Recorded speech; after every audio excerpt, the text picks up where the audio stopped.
Welcome to హైకో properties. ఇప్పుడు మీరు చూస్తున్న ఈ హౌస్ వచ్చేసి 100 square yards east face house అండి. మనకు 1 year ఓల్డ్ అండి. 1 year ఓల్డ్ హౌస్ అయితే రీసేల్కి వచ్చిందండి. ఇది వచ్చేసి మనకు రాంపల్లి హైదరాబాద్లో లొకేటెడ్ ఉంటుంది.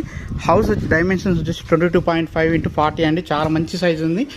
సో మనకు చూడొచ్చు పార్కింగ్ ఏరియా కూడా ఉన్నది. 2 BHK వస్తుంది. బోరు సంప్ అన్నీ కూడా ఉన్నాయి. సో ఇల్లు అయితే చాలా నీట్గా మెయింటైన్ చేస్తున్నారండి. సైజ్ కూడా చాలా బాగుంటుంది. సో 900 ఎసెప్ట్ అయితే కన్స్ట్రక్షన్ ఏరియా వస్తుంది. ఓపెన్ కిచెన్గా ఇచ్చారు. చూడొచ్చు ఇల్లు అయితే చాలా నీట్గా ఉంది. సో ప్రైస్ విషయానికి వస్తే మనకు 58 lakhsగా చెప్తున్నారండి. Slightly negotiable. ఇంట్రెస్ట్ ఉన్న వాళ్ళు మన నెంబర్ కాంటాక్ట్ చేయొచ్చండి. 7989363867 నెంబర్ అండి.